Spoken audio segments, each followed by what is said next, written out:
suppose we came up with the idea, or the idea was actually given to us, in summer 2014. Edith and I were travelling back on the number 38 bus, I think it was, quite late one night, and I was telling her the story about a cat, a graveyard and a French actress. Which itself should be the subject of a documentary.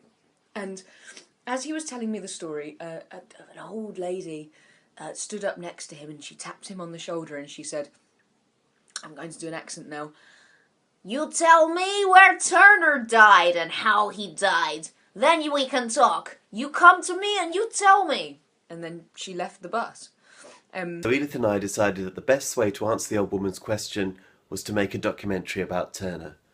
We met in a London restaurant to talk about what form we wanted the documentary to take, but also what we expected to achieve and learn from the documentary.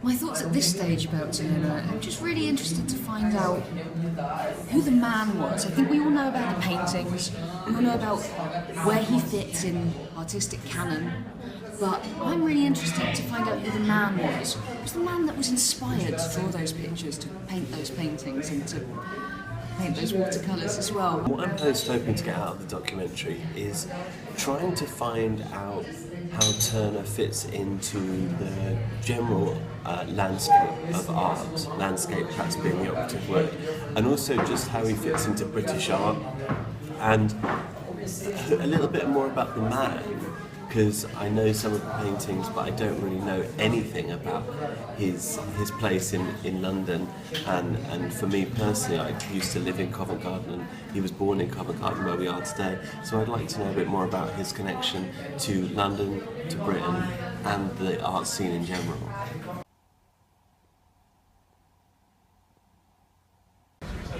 It's hard to believe that this busy drinking establishment was the birthplace in 1775 of Joseph Mallard William Turner, son of a wig maker, who went on to become one of the most prominent painters in British art. Let's take a closer look.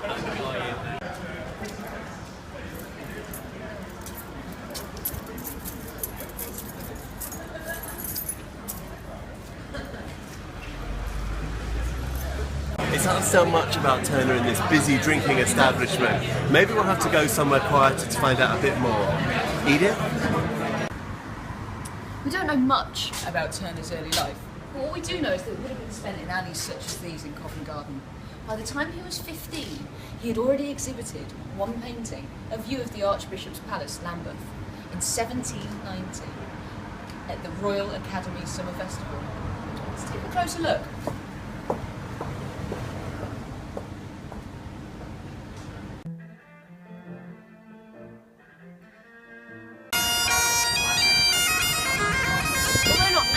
Scottish himself, Turner travelled widely throughout the United Kingdom, especially Wales, and throughout the 1790s he exhibited a number of works at the Summer Academy. Let's take a closer look.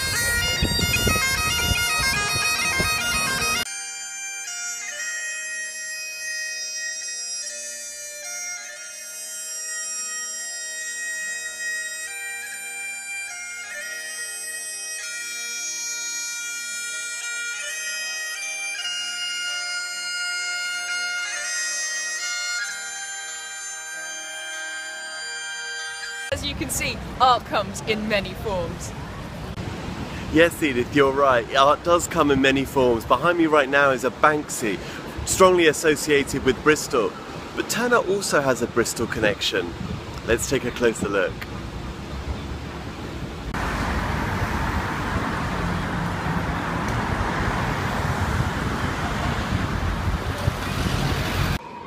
In 1791, at age 16, Turner first came to Bristol. It's here he spent many hours sketching the local landscape and where he first became known as the King of Rocks. Many of those paintings are on display here now at the museum in Bristol. Let's take a closer look.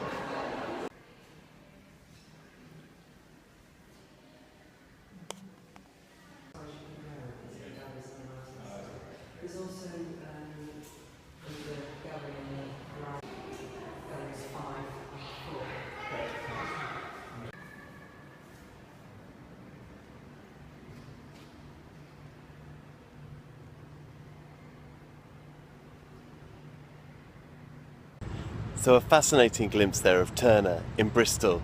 Now back to London. And here we are at the National Gallery in Trafalgar Square in the heart of London. The National Gallery being the pinnacle of any British artist's career. And Turner has more on display here than most. Let's take a closer look.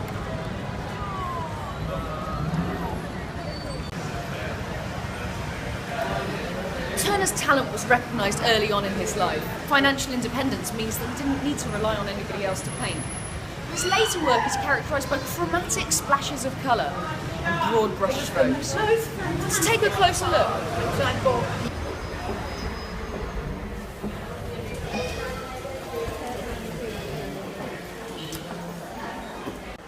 So here we are at the National Gallery itself, home to over 19,000 pieces donated by Turner himself after his death.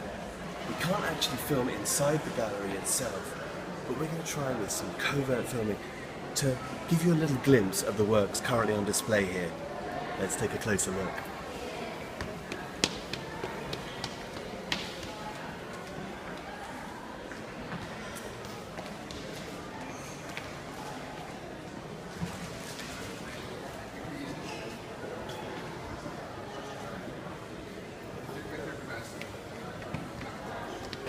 We can't take a closer look.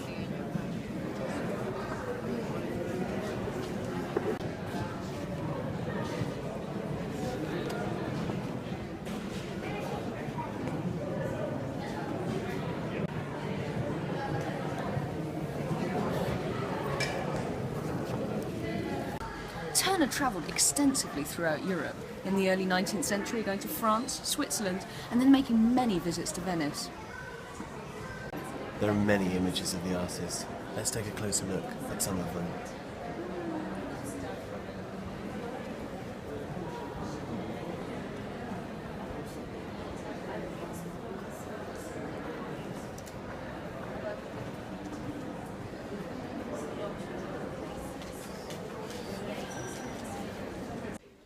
It was for Turner that the prestigious Turner Prize was named. So no, we haven't answered the old woman's question, but we can now. Turner died on the 19th of December 1851 in Cheyne Walk, London, at the house of his mistress Caroline Booth. His last words were said to be, "The sun is God."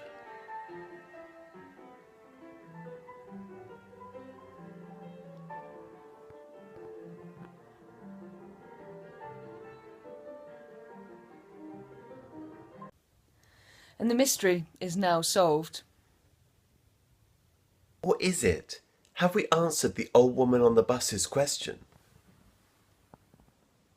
You tell me where Turner died and how he died. Then we can talk. You come to me and you tell me.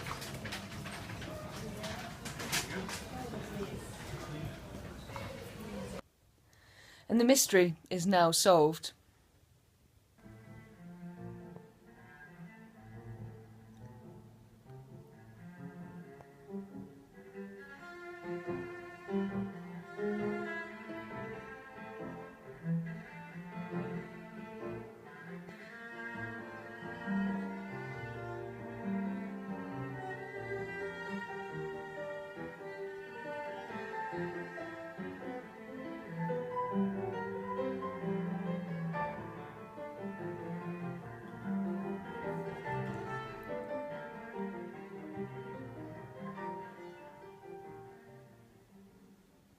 Banoffee pie.